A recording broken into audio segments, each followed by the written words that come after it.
आयुष यादव को आजीवन कारावास की सजा से दंडित किया गया, जिसमें मेरा पक्षकार अमित भगत भी था।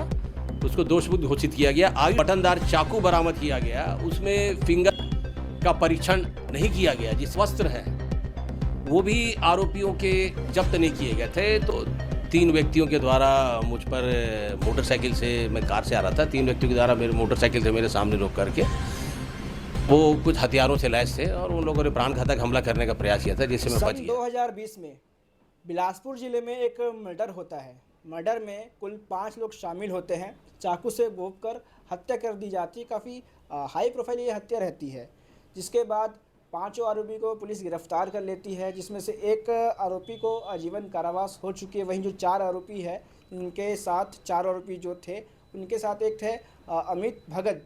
अमित भगत को रिहा करने वाले, उनके साथ केस लड़ने वाले और उनको दोष मुक्त कराने वाले जो अधिवक्ता है ज्ञान प्रकाश डांडेकर जी, वो इस वक्त हमारे साथ मौजूद है। और आज हम उनके भिलायतीन स्थित कार्यालय में मौजूद हैं और सुप्रीम कोर्ट के ये वकील हैं।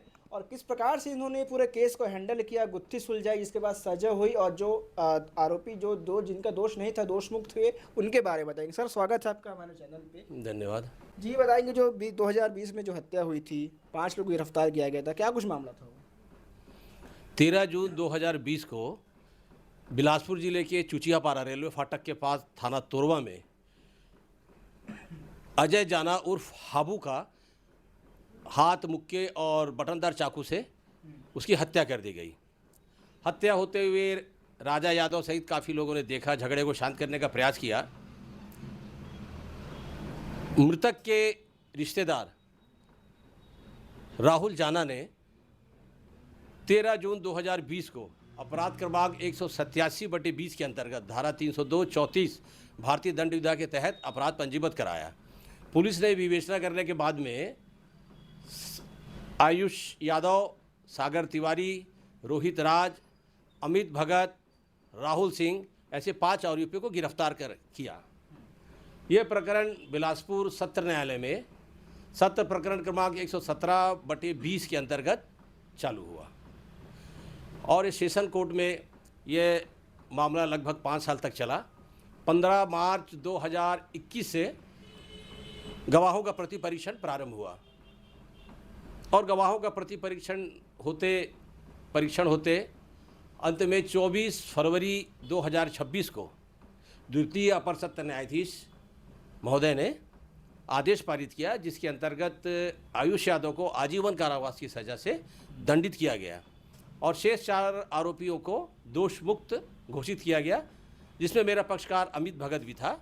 उसको दोष मुक्त घोषित किया गया। आयुष यादव को आजीवन कारावास की सज़ा के साथ 1200 रुपये का अर्थदंड से दंडित किया गया और 1200 रुपये अर्थदंड अदा न करने पर 1 वर्ष का सश्रम कारावास की सज़ा से दंडित किया गया। जो पक्ष है आपका अमित भगत, जब ये केस का लड़ाई शुरू था, चल रहा था, तो आपका पल्ला कितना भारी था इन केस को लेकर, सबूतों के तौर पर देखा जाए? हमारा पक्ष अमित भगत का शुरू से ही बिल्कुल साफ था, क्योंकि हमारा ये मानना था कि हमारा पक्षकार इसमें सम्मिलित नहीं है। हमने माननीय न्यायालय के समक्ष लिखित तर्क भी प्रस्तुत किया है, मौखिक तर्क भी प्रस्तुत किया है और अभियोजन अमित भगत की संलिप्तता प्रमाणित करने में असफल रहा। तो जो मुख्य आरोपी को सजा इसमें हो चुकी है? हाँ, आयुष यादव को इसमें आजीवन कारावास की सजा हुई है। 1200 रुपये अर्थदंड हुआ है। अर्थदंड अदा न करने पर 1 वर्ष का सश्रम कारावास अतिरिक्त भोगना पड़ेगा। अच्छा, जो 2020 में घटना हुआ था, इनको आपने दोष मुक्त कब करार करवाया था? ये 24 फरवरी 2026 को माननीय न्यायालय ने ये आदेश पारित किया। हम लोग बचाव पक्ष के अधिवक्ता अमित भगत की ओर से थे। और कितने समय लगे आपको ये सब करने में? ये केस कब तक चला? ये लगभग 13 जून 2020 से 24 फरवरी 2026 तक ये प्रकरण चला। उसके बाद दोष मुक्त करा? हाँ, उसके बाद मेरा पक्षकार दोष मुक्त हो गया। हम लोगों ने लिखित और मौखिक तर्क भी दिया। हमने प्रकरण में काफ़ी तथ्य निकाल करके माननीय न्यायालय के समक्ष रखा था कि एक हमारे जो पक्षकार थे उसकी शनाख्ती की कार्रवाई में कोताही बरती गई अभियोजन के द्वारा। जो बटनदार चाकू बरामद किया गया उसमें फिंगर का परीक्षण नहीं किया गया जिससे ये प्रमाणित हो सके कि ये चाकू से वार किया, ये तो प्रमाणित हुआ, लेकिन चाकू से वार किसने किया, जब तक ये फिंगरप्रिंट का एक्सपर्ट का रिपोर्ट नहीं आएगा तब तक ये कैसे प्रमाणित होगा। और चाकू में जो खून लगा था उसके रक्त समूह का परीक्षण किया गया तो बी रक्त समूह पाया गया, लेकिन आरोपी में से या मृतक में से किसका बी समूह का था ये पुलिस ने ये परीक्षण नहीं कराया था।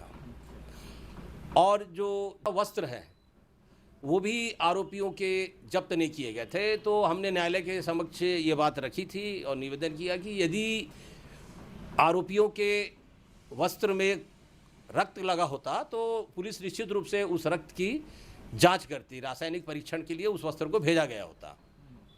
ऐसे बहुत सारे हमारे तर्क थे, आइडेंटिफिकेशन को लेकर के हमारा तर्क था जिसको माननीय न्यायालय ने माना स्वीकार किया। ये आपका पहला केस था, किससे पहले और भी आपने? नहीं, हमारा तो काम ही है केस कितने लड़ना। आपने केस किए होंगे मर्डर से रिलेटेड? नहीं, काफ़ी केसेस किए हैं और आंकड़ा की बात की जाए अंदाजा? नहीं, आंकड़ा तो ऐसा नहीं बता सकते कि कितना किए, ये तो हम लोग का रोज़मर्रा का काम है। अच्छा, ऐसा हुआ है कि केस लड़ते समय कभी कोई सेंसिटिव केस आता है मर्डर को लेकर तो कुछ धमकियाँ वकीलों के आती है, तो आपके साथ ऐसा कुछ हुआ है कभी? हाँ, हो चुका है। कैसा एक्सपीरियंस था वो?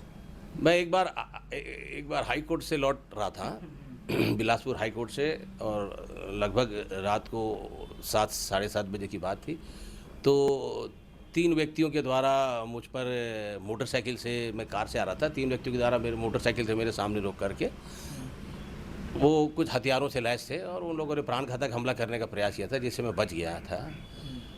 और मतलब ऐसा चलते रहता है? हाँ, ये सब चलते रहता है, ये तो एक भाग है जीवन का। जो भी हमारे पास आता है न्याय की उम्मीद लेकर के, उसको न्याय दिलाना हमारा काम है। बाकी न्यायाधीश महोदय का है, न्यायालय का है, वो निर्णय देते हैं, उनको जो उपयुक्त लगता है। ये है हमारे साथ सुप्रीम कोर्ट के अधिवक्ता। अच्छा, एक सवाल था, जैसे कोई पीड़ित पक्ष है वो काफ़ी समय से परेशान है, अक्सर देखा जाता है परेशान रहता है, उनको सही लोग नहीं मिल पाते हैं, तो अगर आपसे संपर्क करना होगा तो किस प्रकार से वो संपर्क करेंगे? आपके माध्यम से, आपके चैनल के माध्यम से संपर्क कर सकते हैं। यदि कोई पीड़ित पक्ष है, उसको न्याय नहीं मिल रहा है, तो हम उसको निश्चित रूप से मदद करेंगे। आपके चैनल के माध्यम से, आपके माध्यम से जो भी आएगा हम उसको निश्चित रूप से मदद करेंगे। चलिए सर, बहुत बहुत धन्यवाद।